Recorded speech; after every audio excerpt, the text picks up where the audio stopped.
supporting papers, Hindi and English versions, under Article 281 of the Constitution, report for 2026 to 2031, Volume 1, main report of the 16th Finance Commission. 2. Report for 2026-2031, Volume 2, annexures of the 16th Finance Commission.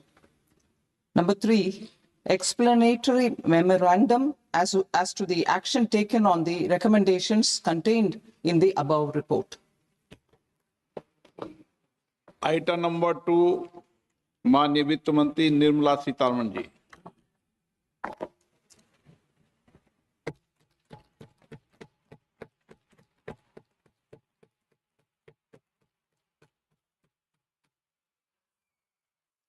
Honorable Speaker, sir, on the sacred occasion of Magh Purnima and the birth anniversary of Guru Ravidas, I present the budget for the year 2026-2027. Since we assumed office 12 years ago, India's economic trajectory has been marked by stability, fiscal discipline, sustained growth, and moderate inflation. This is the result of conscious choices we have made, even in times heightened uncertainty and disruption. Our government, led by Honorable Prime Minister Modi, has decisively and consistently chosen action over ambivalence, reform over rhetoric, and people over populism. We have pursued far-reaching structural reforms, fiscal prudence and monetary stability, whilst maintaining a strong thrust on public investment.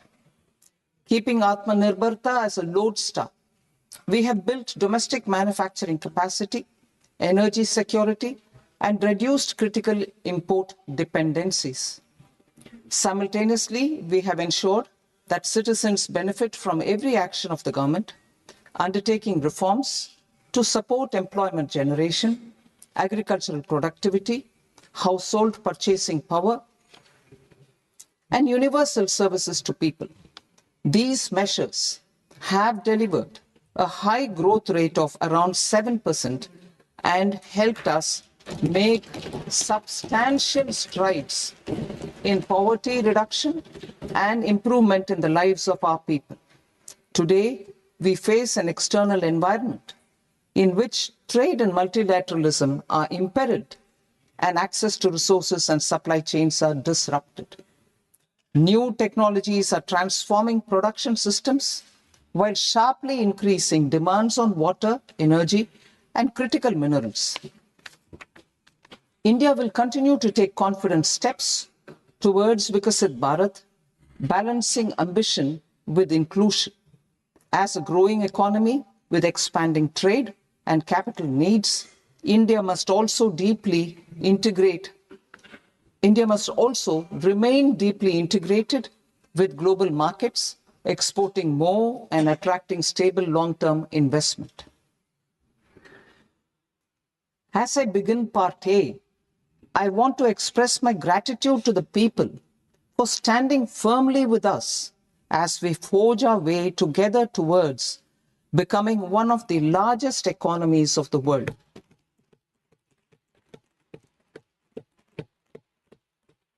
Our aim is to transform aspiration into achievement and potential into performance as we ensure that the dividends of growth reach every farmer, the scheduled caste, the scheduled tribes, the nomads, the youth, the poor, and the women. In Viksit Bharat Young Leaders Dialogue 2026, several innovative ideas were shared with our Prime Minister, which have inspired many of the proposals, making this a unique Yuva Shakti-driven budget. Our government's sankalp is to focus on our poor, underprivileged, and the disadvantaged. To deliver on this sankalp, and given that this is the first budget prepared in Kartavya Bhavan, we are inspired by three kartavya. Our first kartavya is to accelerate and sustain economic growth by enhancing productivity and competitiveness and building resilience to volatile global dynamics. Our second kartavya is to fulfill aspirations of our people and build their capacity, making them strong partners in India's path to prosperity. Our third kartavya, aligned with our vision of Sabka Saath, Sabka Vikas, is to ensure that every family, community, region, and sector has access to resources, amenities, and opportunities for meaningful participation. This threefold approach requires a supportive ecosystem. The first requirement is to sustain the momentum of structural reforms, continuous, adaptive, and forward-looking. Second, a robust and resilient financial sector is central to mobilizing savings, allocating capital efficiently, and managing risks. Third, cutting-edge technologies, including AI applications, can serve us as force multipliers for better governance. Reform Express. Our government has undertaken comprehensive reforms towards creating employment, boosting productivity, and accelerating growth. After the Prime Minister's announcement on Independence Day in 2025, over 350 reforms have been rolled out. This includes GST simplification, notification of labor codes, and rationalization of mandatory quality control orders. High-level committees have been formed, and in parallel, the central government is working with the state governments on deregulation and reducing compliance requirements. The Reform Express is well on its way and will maintain its momentum to help us fulfill our kartavya. I now move to specific proposals. Under our first kartavya, to accelerate and sustain economic growth, I propose interventions in 6 areas. 1. Scaling up manufacturing in 7 strategic and frontier sectors. 2. Rejuvenating legacy industrial sectors. 3. Creating champion MSMEs. 4. Delivering a powerful push for infrastructure. 5. Ensuring long-term security and stability. And 6. Developing city economic regions. Scaling up of manufacturing in 7 strategic and frontier sectors. Biopharma Shakti, meaning biopharma strategy for health advancement through knowledge, technology, and innovation. India's disease burden is observed to be shifting towards non-communicable diseases like diabetes, cancer, and autoimmune disorders. Biologic medicines are key to longevity and quality of life at affordable costs. To develop India as a global biopharma manufacturing hub,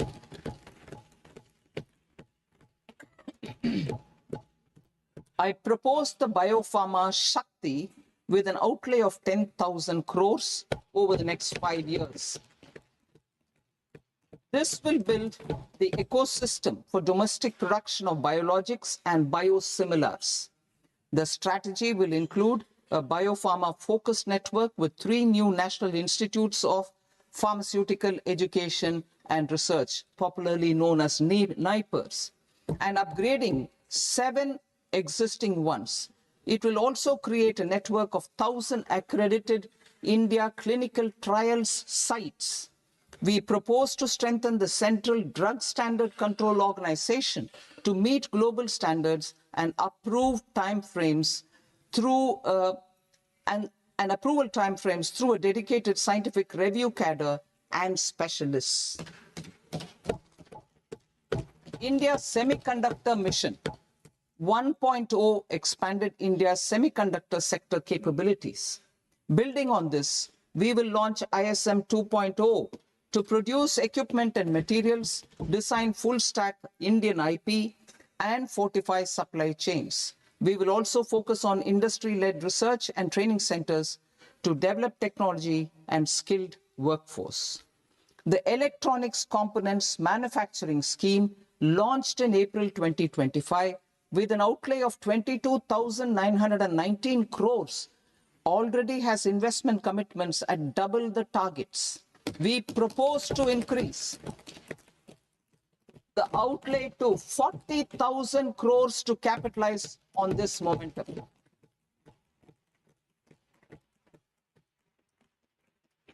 A scheme for rare earth permanent magnets was launched in 2025 November. We now propose to support the mineral-rich states of Odisha, Kerala, Andhra Pradesh, and Tamil Nadu to establish dedicated rare earth corridors to promote mining, processing, research, and manufacturing. To enhance domestic chemical production and reduction import dependency and reduce import dependency, we will launch a scheme to support states in establishing 3 dedicated chemical parks through challenge route on a cluster-based plug-and-play model. Strong capital goods.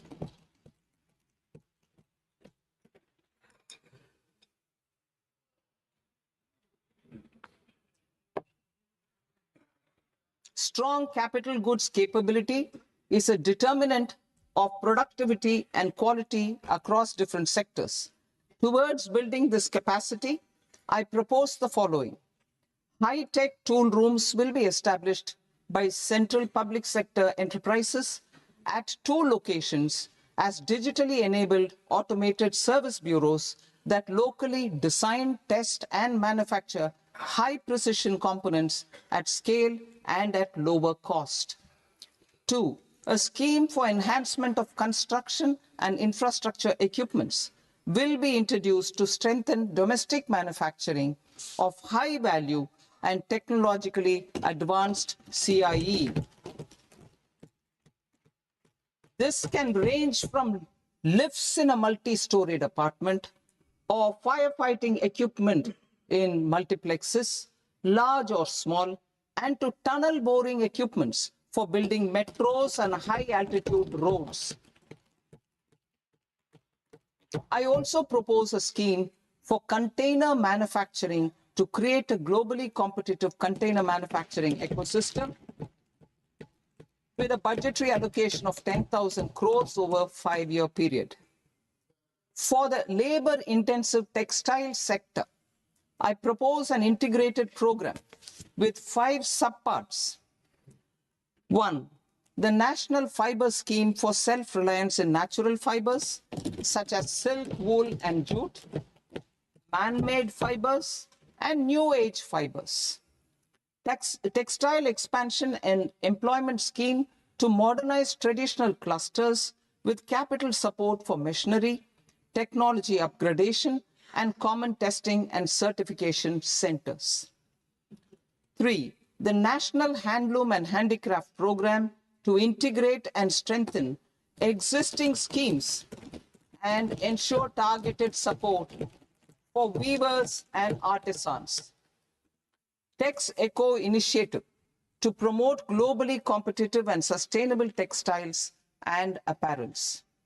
Samarth 2.0 to modernize the upgrade the textile skilling ecosystem through collaboration with industry and academic institutions.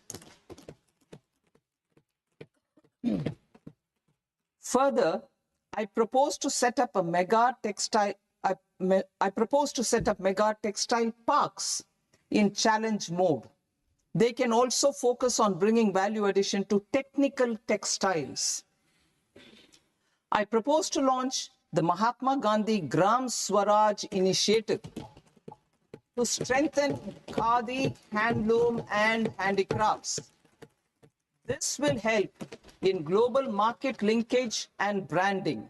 It will streamline and support training, skilling, quality of process, and production. This will benefit our weavers, village industries, one district, one product, ODOP initiative, and also our rural youth. India has the potential to emerge as a global hub for high quality, affordable sports goods.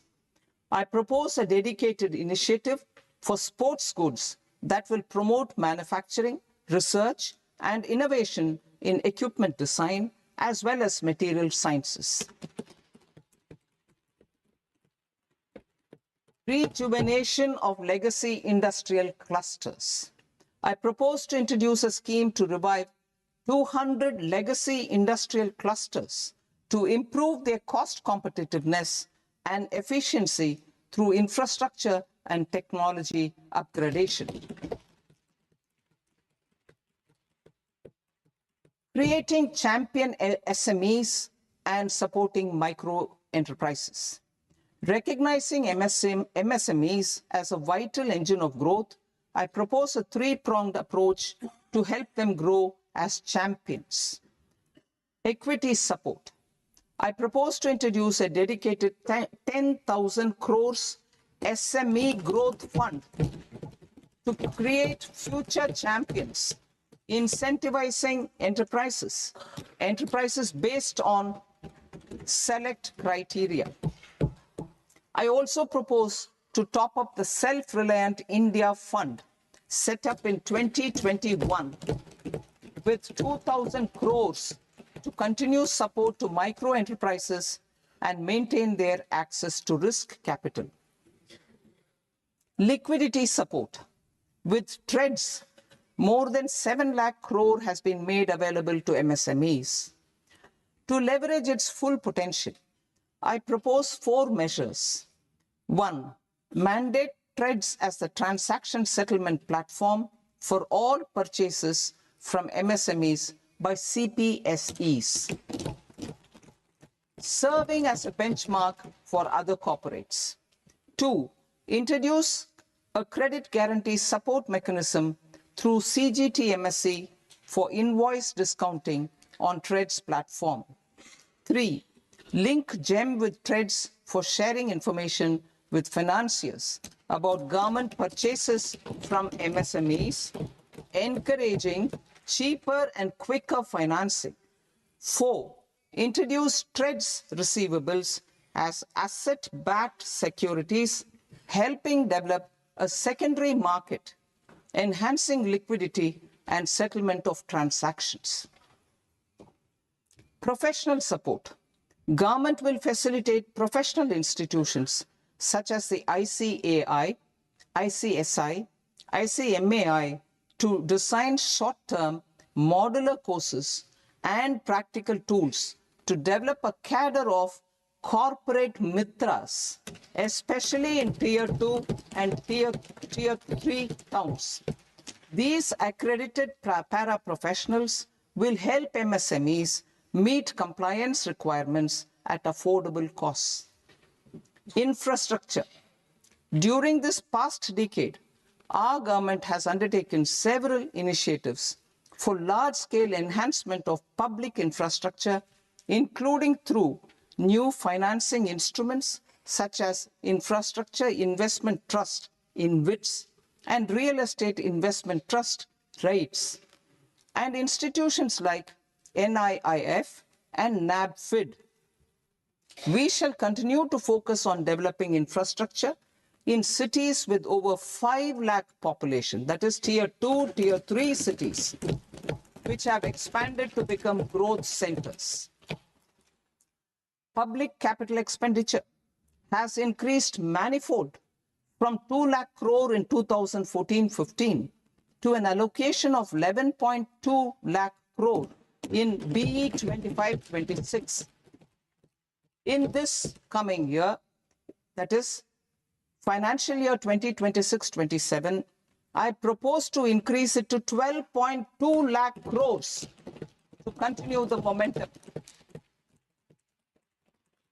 To strengthen the confidence of private developers regarding risks during infrastructure development and construction phase, I propose to set up an infrastructure risk guarantee fund to provide prudentially calibrated partial credit guarantee to lenders. Over the years, rights have emerged as a successful instrument for asset monetization. I propose to accelerate recycling of significant real estate assets of the CPSEs through the setting up of dedicated rights. To promote environmentally sustainable movement of cargo, I propose to 1. Establish new dedicated freight corridors connecting Dankuni in the east to Surat in the west. Operationalize 20 new national waterways over the next 5 years, starting with National Waterways 5 in Orissa to connect mineral-rich areas of Talcher and Angul and industrial centers like Kalinga Nagar to the ports of Paradeep and Dhamra. Training institutes will be set up as regional centers of excellence for development of required manpower for these waterways. This will benefit youth in the entire stretch of the waterways to train and acquire skills. Further, a ship repair ecosystem catering to inland waterways will also be set up at Varanasi and Patna. And C, launch a coastal cargo promotion scheme for incentivizing a modal shift from rail to road to increase the share of inland waterways and coastal shipping from 6% to 12% by 2047. To enhance last mile and remote connectivity and promote tourism, I propose to give incentives to indigenize manufacturing of seaplanes. A seaplane VGF scheme will be also introduced to provide support for operations. Carbon capture, utilization and storage. Aligning with the roadmap launched in December 2025, the carbon capture, utilization and storage technologies at scale will achieve higher readiness and in end-use application across 5 industrial sectors, including power, steel, cement, refineries, and chemicals. An outlay of 20,000 crore is proposed over the next 5 years for this purpose. City economic regions. Cities are India's engines of growth, innovation, and opportunities. We shall now focus on Tier 2, Tier 3 cities, and even temple towns, which need modern infrastructure and basic amenities. This budget aims to further amplify the potential of cities to deliver the economic power of agglomerations by mapping city economic regions based on their specific growth drivers. An allocation of 5,000 crore per CER over 5 years is proposed for implementing their plans through a challenge mode with a reform-cum-result-based financing mechanism. In order to promote environmentally sustainable passenger systems, we will develop 7 high-speed rail corridors between cities as growth connectors, namely Mumbai to Pune, Pune to Hyderabad, Hyderabad to Bengaluru, Hyderabad to Chennai, Chennai to Bengaluru, Delhi to Varanasi, Varanasi to Siliguri.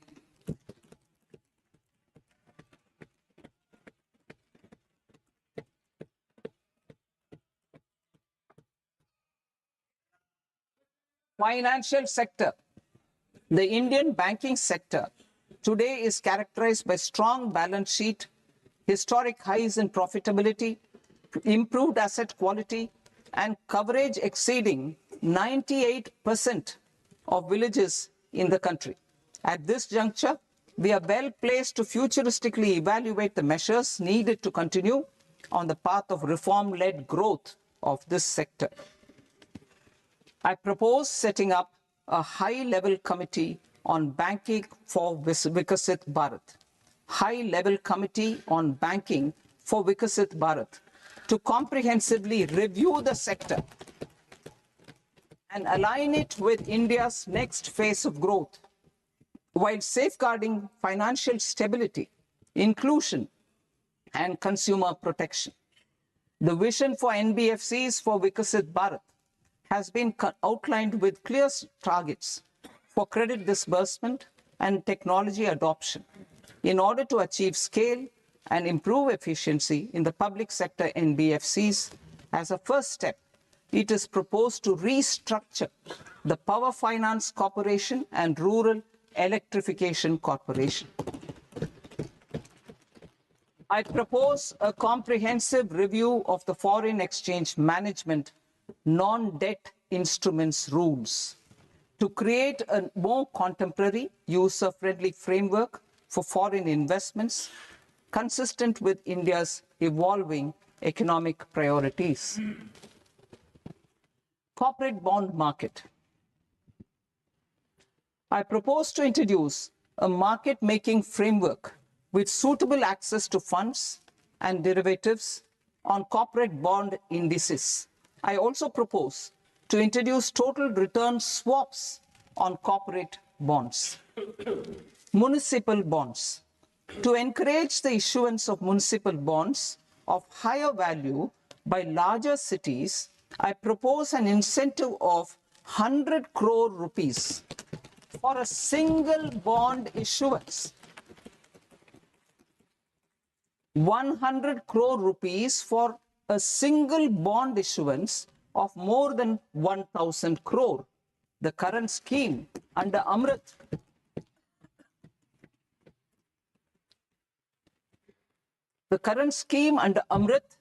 which incentivizes issuances up to 200 crores only, will also continue to support smaller and medium towns.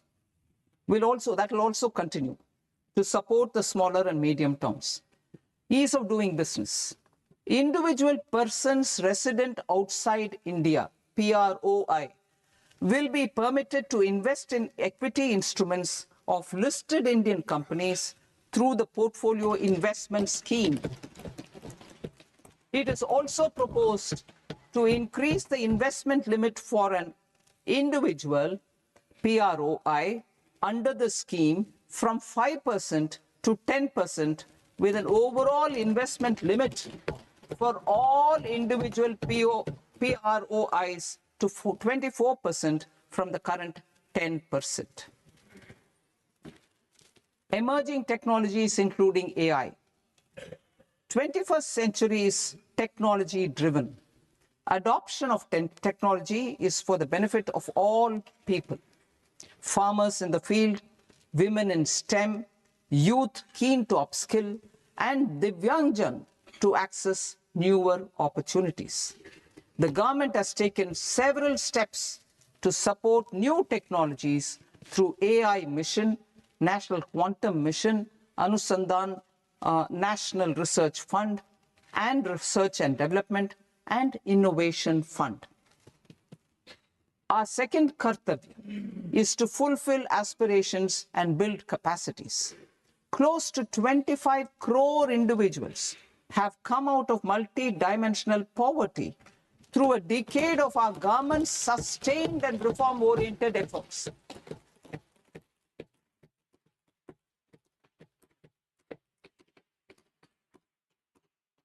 Our government has therefore decided to place a renewed emphasis on the service sector to provide a pathway to fulfilling aspirations of a youthful India with the following measures. I propose to set up a high-powered Education to Employment and Enterprises Standing Committee to recommend measures that focus on services sector as a core driver of Viksit Bharat. This will make us a global leader in services with a 10% global share by 2047.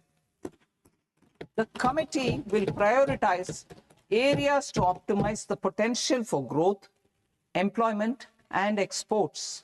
They will also assess the impact of emerging technologies, including AI, on jobs and skill requirements and propose measures thereof. To create a range of skilled career pathways, a new range of skilled career pathways for our youth, I propose interventions in the following sectors. Health. Existing institutions for allied health professionals will be upgraded and new AHP institutions established in private and government sectors. This will cover 10 selected disciplines, including optometry, radiology, anesthesia, OT technology, applied psychology, and behavioral health, and add 1 lakh AHPs over the next 5 years. A strong care system covering geriatric and allied care services will be built. A variety of NSQF-aligned programs will be developed to train multi-skilled caregivers, combining core care and allied skills such as wellness, yoga, and operation of medical assistive devices. In the coming year, 1.5 lakh caregivers will be trained.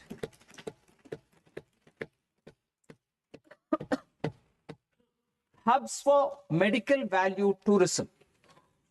To promote India as a hub for medical tourism services, I propose to launch a scheme to support states in establishing 5 regional medical hubs in partnership with the private sector.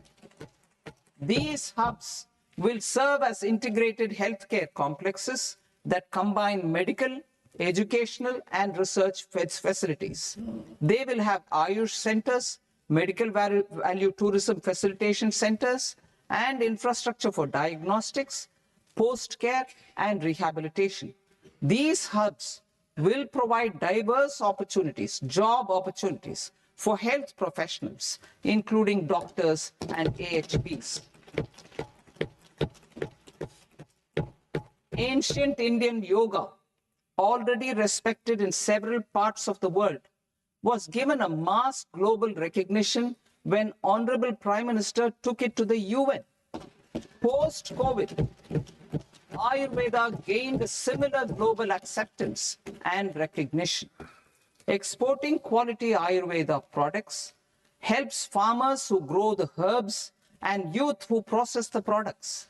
To meet growing global demand, a few more steps are being taken. I propose to 1. Set up 3 new All India Institutes of Ayurveda. 2. Upgrade Ayush pharmacies and drug testing labs for higher standards of certification ecosystem and make available more skilled personnel. 3. Upgrade the WHO Global Traditional Medicine Center in Jamnagar to bolster evidence-based research, training, and awareness for traditional medicine. Animal husbandry. Livestock contributes to close to 16% of farm income, including of poor and marginal households. To scale up availability of veterinary professionals by more than 20,000, I propose to roll out a loan-linked capital subsidy support scheme for establishment of veterinary and para-veterinary colleges, veterinary hospitals, diagnostic laboratories, and breeding facilities in private sector. Collaboration between Indian and foreign institutions will also be facilitated. Orange economy. India's animation, visual effects, gaming and comics sector, AVGC sector, is a growing industry projected to require 2 million professionals by 2030. I propose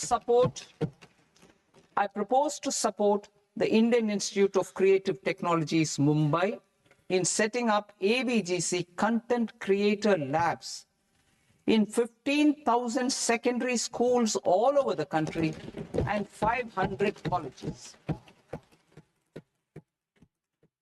The Indian design industry is expanding rapidly, and yet there is a shortage of Indian designers. I propose to establish, through Challenge Route, a new National Institute of Design to boost design education and development in the eastern region of India. Education. Our government will support states through Challenge Route in creating 5 university townships in the vicinity of major industrial and logistics corridors. These planned academic zones will host multiple universities, colleges, and research institutions, skill centers, and residential complexes. In higher education, STEM institutions, prolonged hours of study and laboratory work pose some challenges for girl students. Through VGF, Viability Gap Funding and capital support, one girls' hostel will be established in every district.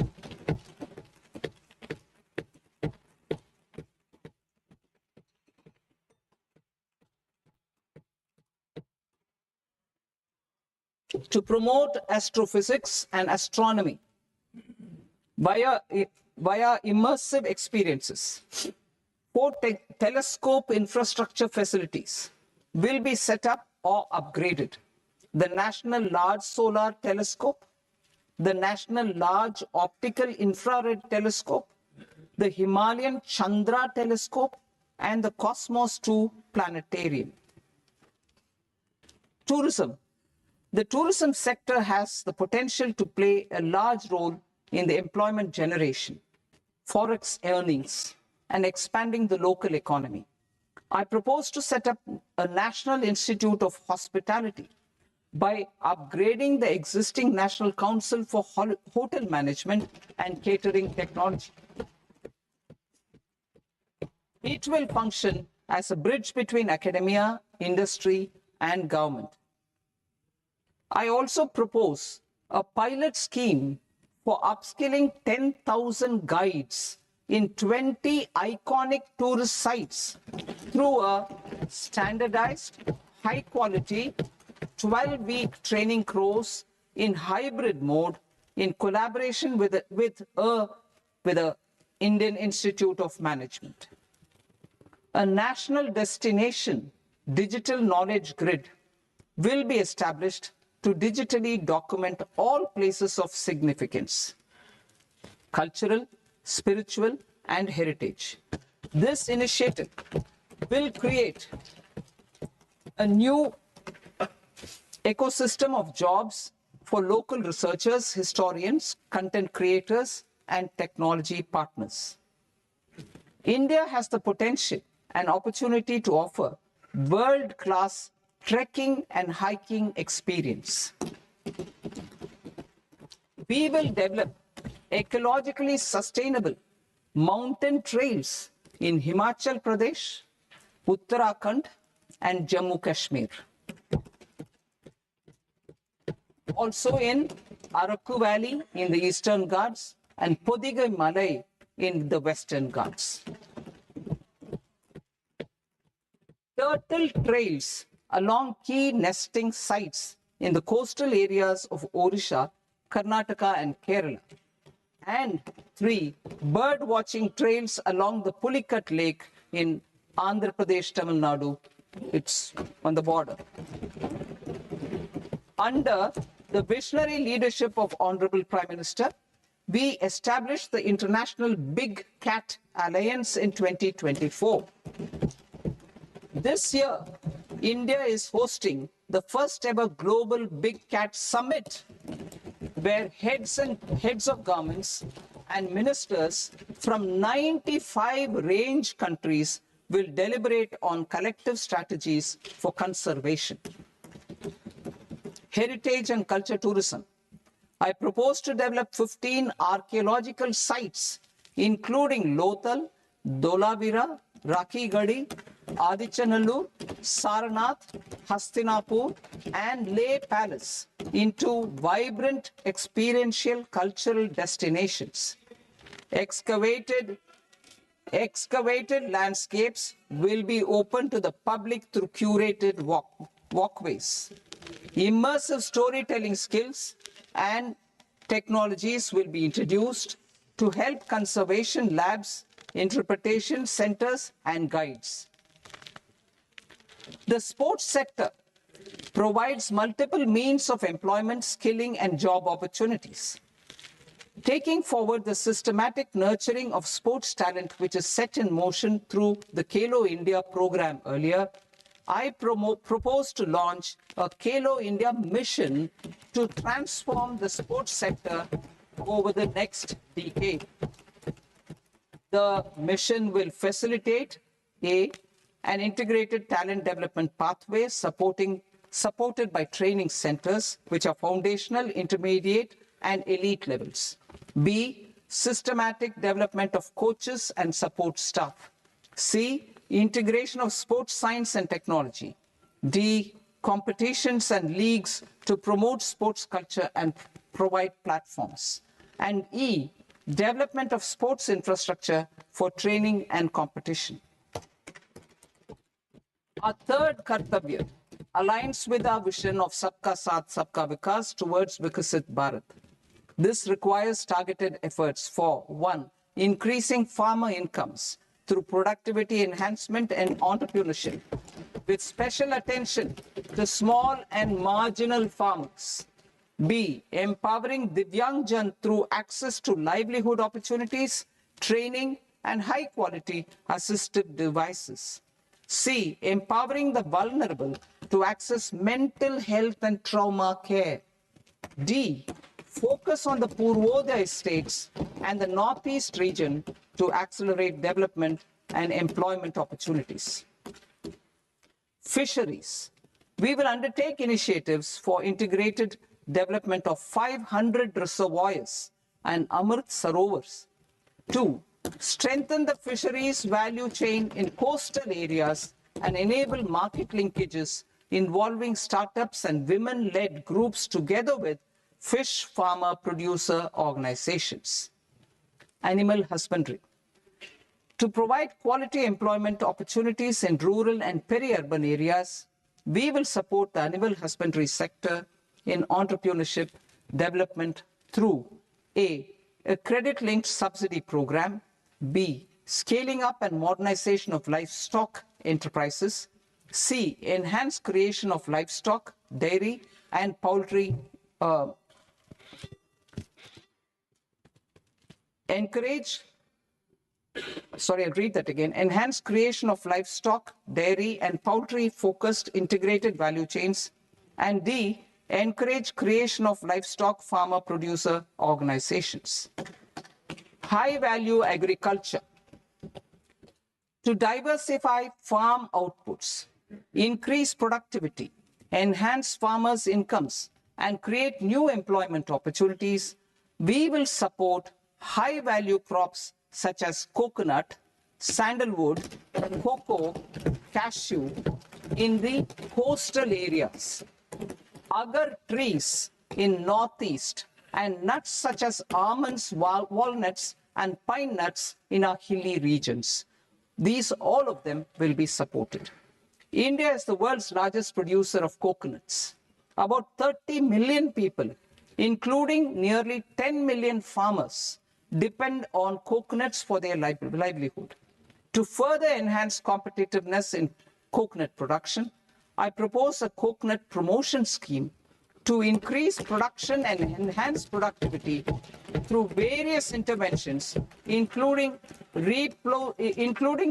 replacing and non-productive trees, with new saplings or plants or varieties in major coconut growing states. A dedicated program is proposed for Indian cashew and cocoa to make India self-reliant in raw cashew and coconut production and processing, enhance export competitiveness, and transform Indian cashew and Indian cocoa into premium global brands by 2030. Sandalwood. Sandalwood is closely linked to India's social and cultural heritage. Our government will partner with state governments to promote focused cultivation and post-harvest processing to restore the glory of the Indian sandalwood ecosystem, to rejuvenate old, low-yielding orchards and expand high-density cultivation of walnuts, almonds, and pine nuts. We will support a dedicated program to enhance farmer incomes and in bringing value addition by engaging youth. Bharat Vistar, that is virtually integrated system to access agricultural resources. I propose to launch Bharat Vistar, a multilingual AI tool that shall integrate the AgriStack portals and the ICAR package on agricultural practices with AI systems. This will enhance farm productivity, enable better decisions for farmers, and reduce risk by providing customized advisory support. She Marts for rural women-led enterprises. Building on the success of Lakpati Didi program, I propose to help women take the next step from credit-linked livelihoods to being owners of enterprises. Self-help entrepreneur, She Marts will be set up as community-owned retail outlets within the cluster-level federations through enhanced and innovative financing instruments. Empowering Divyangjan. Divyangjan Kaushal Yojana. Information technology, AVGC sectors, hospitality and food and beverages sectors often offer task-oriented and process-driven roles which are suitable for Divyangjan. We will ensure dignified livelihood opportunities through industry-relevant and customized training specific to each Divyangjan group. Divyang Sahara Yojana. Timely access to high-quality assistive devices for all eligible Divyangjan is a fundamental need. I propose to 1. Support the Artificial Limbs Manufacturing Corporation of India, Alimco, to set up and to scale up production of assistive devices, invest in R&D and AI integration, strengthen PM Divyasha Kendras, and support setting up of assistive technology marts as modern retail style centers where Divyangjan and senior citizens can see, try, and purchase assistive products. Reaffirming our commitment to mental health and trauma care. There are no national institutes for mental health care in North India. We will therefore set up a NIMHANS 2 and also upgrade national mental health institutes in Ranchi and in Tezpur as regional apex institutions. Emergencies expose families, particularly the poor and vulnerable, to unexpected expenditure. We will strengthen and increase these capacities by 50% in district hospitals by establishing emergency and trauma care centers. Focus on Purvodaya states and northeastern regions. Purvodaya. I propose the development of an integrated East Coast industrial corridor with a well-connected node at Durgapur, creation of 5 tourism destinations in 5 Purvodaya states, and the provision of 4,000 e-buses. Buddhist sites in northeastern region. The northeastern region is a civilizational confluence of Theravada and Mahayana or Vajrayana traditions.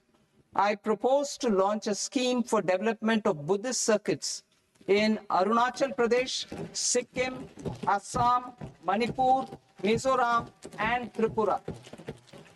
The scheme will cover preservation of temples and monasteries, pilgrimage interpretation centers, connectivity, and pilgrim amenities. 16th Finance Commission. On 17th November 2025, the 16th Finance Commission submitted its report to the President. As mandated under Article 281 of the Constitution, the government is to lay the report along with the explanatory memorandum on the action taken report on the recommendations of the Commission in Parliament, which, Sir, Honourable Speaker, you've allowed me to do at the commencement of this session. The government has accepted the recommendation of the Commission to retain the vertical share of devolution at 41%. As recommended by the Commission, I have provided 1.4 lakh crores of rupees to the states for the year 2026-2027 as Finance Commission grants. These include rural and urban local body and disaster management grants. Fiscal consolidation. Government has been delivering on our fiscal commitments consistently without compromising on social needs. To strive towards accepted standards of fiscal management in Budget 25-26, I had indicated that the central government would target reaching a debt to GDP ratio of 50 plus or minus 1% by 2030-31. In line with this, the debt to GDP ratio is estimated to be 55.6% of GDP in BE 26-27. compared to 56.1% of GDP in RE 25-26. A declining debt to GDP ratio will gradually free up resources for priority sector lending and expenditure by reducing the outgo on interest payments. One of the main operational instruments for debt targeting is the fiscal deficit. I am happy to inform this august House that I fulfilled my commitment made in 2021-2022 to reduce fiscal deficit below 4.5% of GDP by 25-26. In RE 25-26, the fiscal deficit has been estimated at par with BE of 2025-26 at 4.4% of GDP. In line with the new fiscal prudence path of debt consolidation, the fiscal deficit in BE 26-27 is estimated to be 4.3% of the GDP.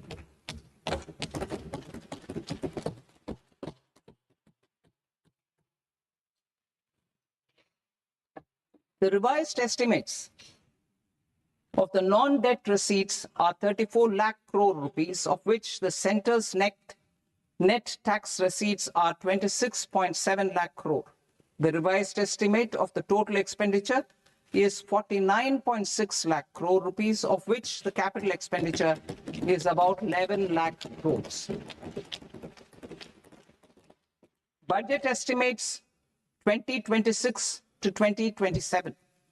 Coming to 26-27, the non-debt receipts and the total expenditure are estimated as 36.5 lakh crore and 53.5 lakh crore respectively. The centre's net tax receipts are estimated at 28.7 lakh crore rupees. To finance the fiscal deficit, the net market borrowings from dated securities are estimated at 11.7 lakh crore rupees. The balance financing is expected to come from small savings and other sources. The gross market borrowings are estimated at 17.2 lakh crore rupees. I'll now move to Part B. Part B, direct taxes.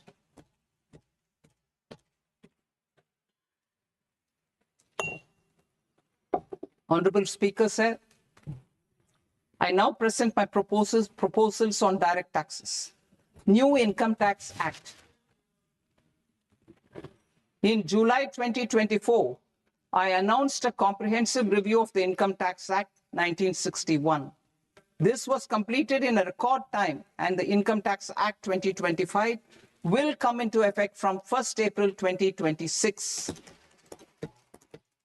The simplified income tax rules and forms will be notified shortly, giving adequate time to taxpayers to acquaint themselves with its requirements. The forms have been redesigned such that ordinary citizens can comply without difficulty. Ease of living. I propose that any interest awarded by the Motor Accident Claims Tribunal to a natural person will be exempt from income tax, and any TDS on this account will be done away with. I propose to reduce TCS rate on the sale of overseas tour program package from the current 5% and 20% to 2% without any stipulation of amount. I propose to reduce TCS rate for pursuing education and for medical purposes under the Liberalized Remittance Scheme, popularly known as LRS, from 5% to 2%.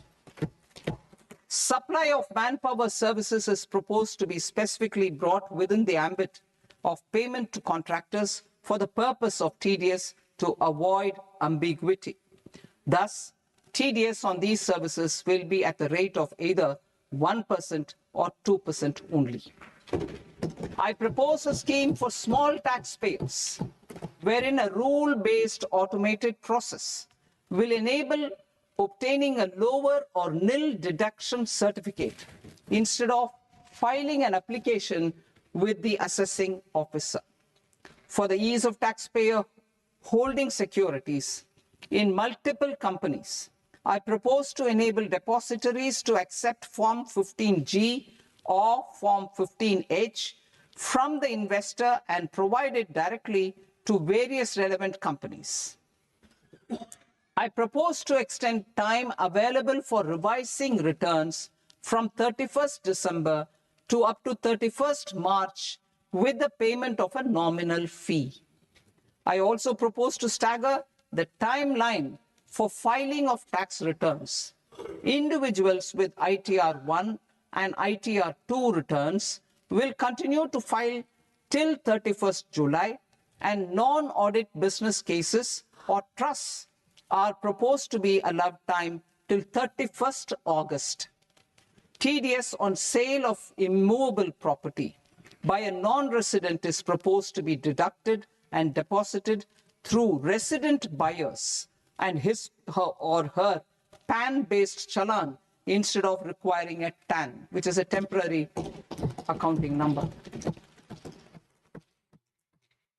To address practical issues of small taxpayers like students, young professionals, tech employees, relocated NRIs, and such others, I propose to introduce a one-time 6-month foreign asset disclosure scheme for these taxpayers to disclose income or assets below a certain size. This scheme would be applicable for two categories of taxpayers, namely, A, who did not disclose their overseas income or assets, and B, who disclosed their overseas income and or paid due tax but could not declare the asset acquired. For category A, the limit of undisclosed income or asset is proposed to be up to 1 crore rupees. They need to pay 30% of fair market value of asset or 30% of undisclosed income as tax and 30% as additional income tax in lieu of penalty, and would thereby get immunity from prosecution. For category B, asset value is proposed to be up to 5 crore rupees. Here, immunity from both penalty and prosecution will be available with a payment of fee of 1 lakh rupees. Rationalizing penalty and prosecution. Multiplicity of proceedings are hindrance to the ease of doing business. I propose to integrate assessment and penalty proceedings by way of a common order for both. There will be no interest liability on the taxpayer on the penalty amount for the period of appeal before the first appellate authority, irrespective of the outcome of appeal process. Further, quantum of prepayment is being reduced from 20% to 10% and will continue to be calculated only on core tax demand. As an additional measure for reducing litigation, I propose to allow taxpayers to update their returns even after reassessment proceedings have been initiated, and an additional 10% tax rate over and above the rate applicable for the relevant year. The assessing officer will then use only this updated return in his proceedings. There is already a framework for immunity from penalty and prosecution in the cases of underreporting. I propose to apply this framework for immunity to misreporting too. However, in such a case, the taxpayer will need to pay 100% of the tax amount as an additional income tax over and above the tax and interest due. Penalties for certain technical defaults, such as failure to get accounts audited, non-furnishing of transfer pricing audit report, and default in furnishing statement for financial transactions, are proposed to be converted into fee.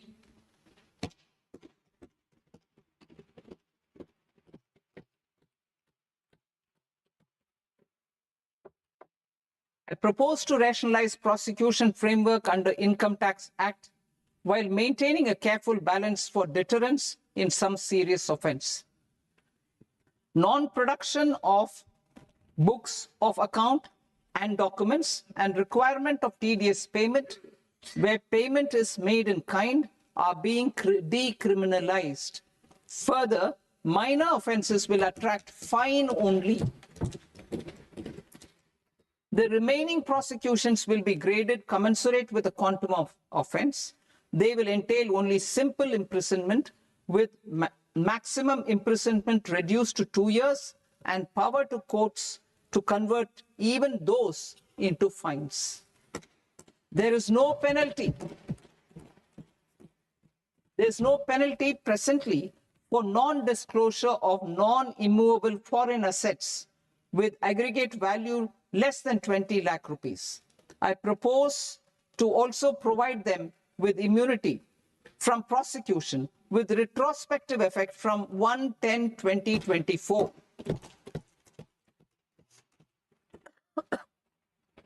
Cooperatives. Deduction is already allowed to a primary cooperative society engaged in supplying milk, oilseeds, fruits or vegetables raised or grown by its members. I propose to extend this deduction to also include supply of cattle feed and cotton seed produced by its members. I propose to allow inter-cooperative society dividend income as deduction under the new tax regime to the extent it is further distributed to its members. I further propose to allow exemption for a period of 3 years to dividend income received by a notified national cooperative federation on their investments made in companies up to 31/1/2026. This exemption would be allowed only for dividends further distributed to its member cooperatives.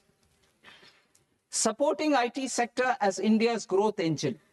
India is a global leader in software development services, IT-enabled services, knowledge process outsourcing services, and contract R&D services relating to software development. These businesses and their segments are quite interconnected with each other. All these services are proposed to be clubbed under a single category of information technology services with a common safe harbor margin of 15.5% applicable to all. The threshold for availing safe harbor for IT services is being enhanced substantially from 300 crore rupees to 2,000 crore rupees. Safe harbor for IT services shall be approved by an automated rule-driven process without any need for tax officer to examine and accept the application. Once applied by an IT services company, the same safe harbor can be continued for a period of 5 years at a stretch at its choice. For IT services companies who want to conclude advanced pricing agreement, APA, I propose to fast-track unilateral APA process for IT services and endeavor to conclude it within a period of 2 years. The period of 2 years can be extended by a further period of 6 months on taxpayers' request. I propose to extend the facility of modified returns available to the entity entering APA to its associated entities also. Attracting global business and investment. Recognizing the need to enable critical infrastructure and boost investment in data centers, I propose to provide tax holiday till 2047 to any foreign company that provides cloud services to customers globally by using data center services from India. It will, however, need to provide services to Indian customers through an Indian reseller entity. I also propose to provide a safe harbor of 15% on cost in case the company providing data center services from India is a related entity. To harness the efficiency of just-in-time logistics for electronic manufacturing, I propose to provide safe harbor to non-residents for component warehousing in a bonded warehouse at a profit margin of 2% of the invoice value. The resultant tax of about 0.7% will be much lower than in competing jurisdictions. To provide fillip to toll manufacturing in India, I propose to provide exemption from income tax for 5 years to any non-resident who provides capital goods, equipment, or tooling to any toll manufacturer in a bonded zone. To encourage vast pool of global talent to work in India for a longer period of time, I propose to provide exemption to global, non-India sourced income of a non-resident expert for a stay period of 5 years under notified schemes. I propose to provide exemption from minimum alternate tax, the MAT, to all non-residents who pay tax on presumptive basis. Tax administration. I propose to constitute a joint committee of Ministry of Corporate Affairs and Central Board of Direct Taxes for incorporating the requirements of income computation and disclosure standards, the ICDS, in the Indian Accounting Standards, IND AS itself. Separate accounting requirement based on ICDS will be done away with from the tax year 27-28. To support Prime Minister Modi's vision of homegrown accounting and advisory firms to become global leaders, I propose to rationalize the definition of accountant for the purposes of safe harbor rules. Other tax proposals. Change in taxation of buyback was brought in to address the improper use of buyback route by promoters. In the interest of minority shareholders, I propose to tax buyback for all types of shareholders as capital gains. However, to disincentivize. However, to disincentivize misuse of tax arbitrage, promoters will pay an additional buyback tax. This will make effective tax 22% for corporate promoters. For non-corporate promoters, the effective tax will be 30%.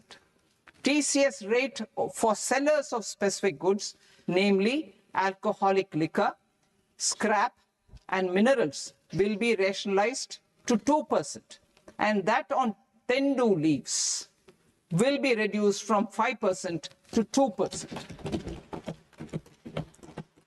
I propose to raise the STT on futures to 0.05% from the present 0.02%. STT on options premium and exercise of options are both proposed to be raised to 0.15% from the present rate of 0.1% and 0.125% respectively. We reformed the taxation landscape for corporates in 2019 by providing them a simplified regime with lower tax rate so that they could productively focus on business rather than on claim of deductions and exemptions. To encourage companies to shift to the new regime, set off of brought forward MAT credit, minimum alternate tax credit, is proposed to be allowed to companies only in the new regime. Set off using available MAT credit is proposed to be allowed to an extent of 1/4 of the tax liability in the new regime.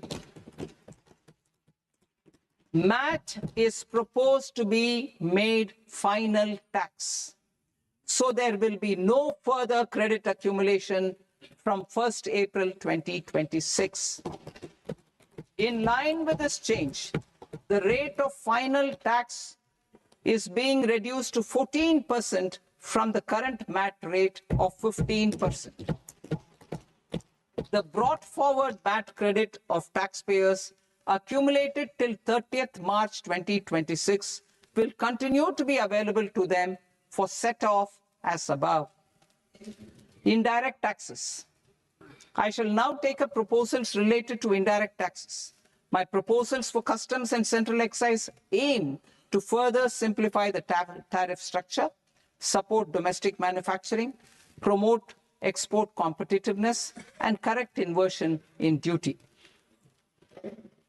To continue weeding out long continuing customs duty exemptions, I propose to remove certain exemptions on items which are being manufactured in India or where the imports are negligible. Similarly, to further simplify the process of ascertaining the rate of duty applicable on a particular item, I propose to incorporate certain effective rates in various customs notifications to the tariff schedule itself. I shall now take up sector-specific proposals. Promotion of exports of marine, leather, and textile products. I propose to increase the limit for duty-free imports of specified inputs used for processing seafoods for export from the current 1% to 3% of FOB value of the previous year's export turnover.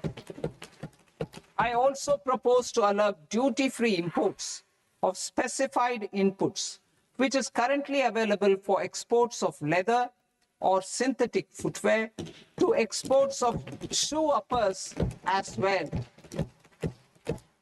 I propose to extend the time period for export of final product from the existing 6 months to 1 year for exporters of leather or textile garments, leather or synthetic footwear, and other leather products. Energy transition and security. I propose to extend the basic customs duty exemption given to capital goods used for manufacturing lithium-ion cells for batteries to those used for manufacturing lithium-ion cells for battery energy storage systems also. I propose to exempt basic customs duty on import of sodium antimonate for use in manufacture of solar glass. Nuclear power. I propose to extend the existing basic customs duty exemption on imports of goods required for nuclear power projects till the year 2035 and expand it for all nuclear plants irrespective of their capacity. Critical minerals. It is proposed to provide basic customs duty exemption to the import of capital goods required for the processing of critical minerals in India.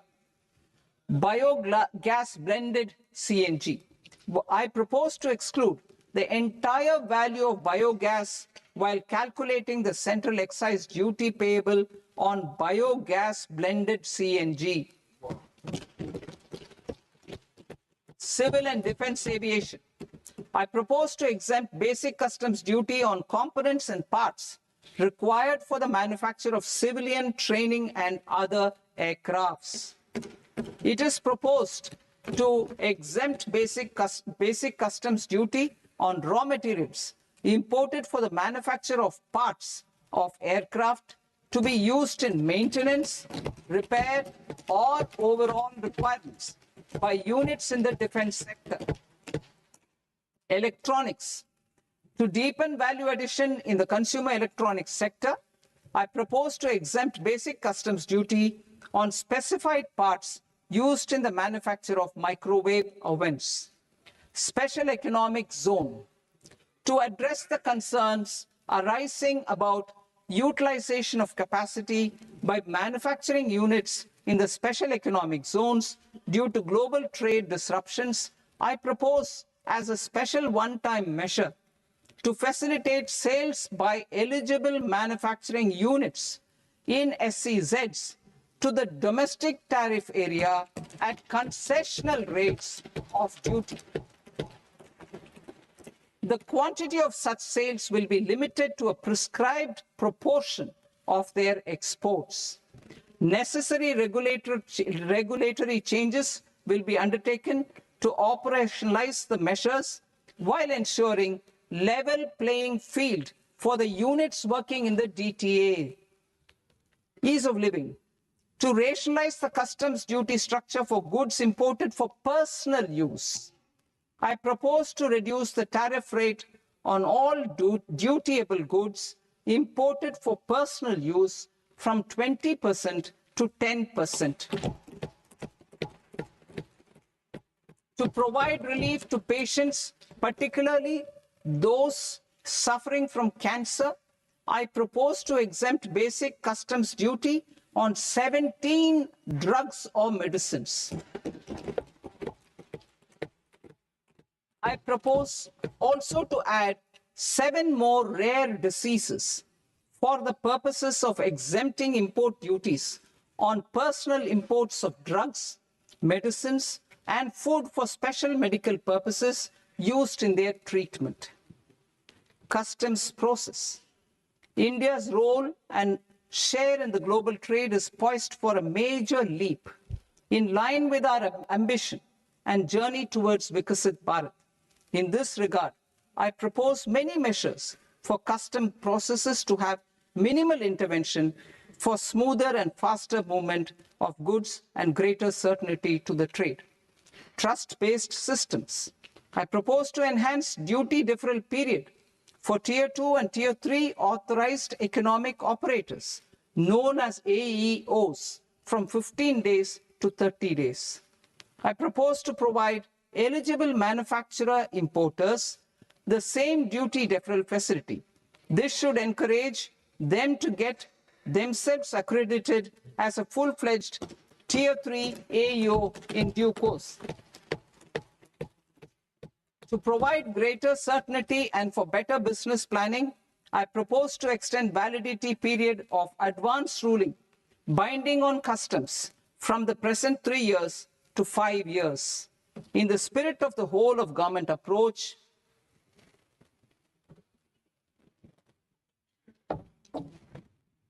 government agencies will be encouraged to leverage AEO accreditation for preferential treatment in clearing their cargo.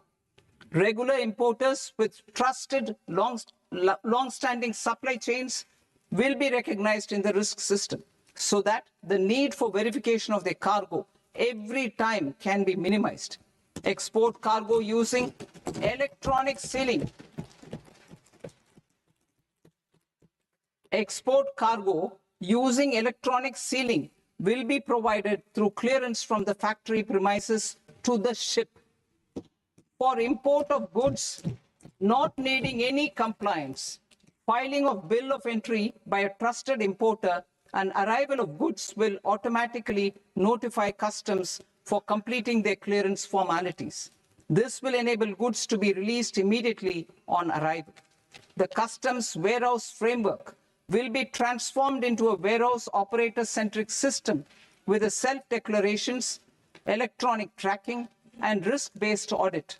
These reforms will move away from the current system of officer-dependent approvals and reduce transaction delays and compliance costs. Ease of doing business. Approvals required for cargo clearance from various government agencies will be seamlessly processed through a single and interconnected digital window by the end of the financial year. Processes involved in clearance of food, drugs, plant, and animal and wildlife products, accounting for about 70% of interdicted cargo, will be operationalized on this system by April 2026 itself. For goods not having any compliance requirement, clearance will be done by customs immediately after online registration is completed by the importer, subject to the payment of duty. Customs integrated system will be rolled out in 2 years as a single integrated and scalable platform for all customs processes. Utilization of non-intrusive scanning with advanced imaging and AI technology for risk assessment will be expanded in a phased manner with the objective to scan every container across all the major ports. New export opportunities to support Indian fishermen to fully harness the economic value of marine resources beyond our territorial waters. The following measures will be taken. A. Fish catch by an Indian fishing vessel in exclusive economic zone or on the high seas will be made free of duty. Landing of such fish on foreign port will be treated as export of goods. Safeguards will be put in place to prevent misuse during fish catch, transit, or transshipment. To support aspirations of India's small businesses, artisans, and startups to access global markets through e-commerce, I am pleased to announce complete removal of the current value cap of 10 lakh rupees per consignment on courier exports. In addition, handling of rejected and returned consignments will be improved with effective use of technology for identifying such consignments. I propose to revise provisions governing baggage clearance during international travel to address genuine concerns of passengers. The revised rules will enhance duty-free allowances in line with the present-day travel realities and provide clarity in temporary carriage of goods brought in or taken out. There are honest taxpayers who are willing to settle disputes by paying all their dues, but they get deterred due to negative connotation associated with penalty. They will now be able to close cases by paying an additional amount in lieu of penalty. Honorable Speaker, sir, with this, I commend the budget to this august House. Jai Hind.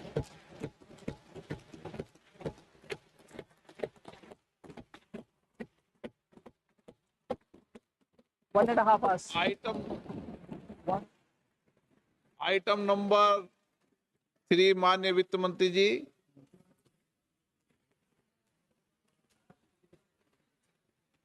Item number 2, sir. 3। 3. Sir, with your permission, I rise to lay on the table of the the following statements under Section 3, 1 of the Fiscal Responsibility and Budget Management Act of 2003, medium-term fiscal policy cum fiscal policy strategy statement, and macroeconomic framework statement. Item number 4 माननीय वित्त मंत्री जी। Sir, with your permission, I move for leave to introduce the Finance Bill 2026. प्रश्न ये कि विधेयक को पुनर्स्थापित करने की अनुमति प्रदान की जाए। जो सदस्य इस पक्ष में हाँ गए, जो सदस्य विरोध में ना गए, मेरे विचार में निर्णय हाँ वालों के पक्ष में, हाँ वालों के पक्ष में अनुमति प्रदान की जाती है। माननीय मंत्री जी, आप विधेयक पुनर्स्थापित करें। Sir, I introduce the bill. माननीय सदस्यगण, आपको सूचित किया जाता है कि माननीय वित्त मंत्री जी के बजट भाषण की कॉपी पब्लिकेशन काउंटर पर ली जाती है। बजट भाषण और बजट से संबंधित दस्तावेज आपके मोबाइल फोन और मेंबर पोर्टल्स पर ही उपलब्ध है। सभा की कार्रवाई कल सोमवार दिनांक 2 फरवरी 2026 को की है।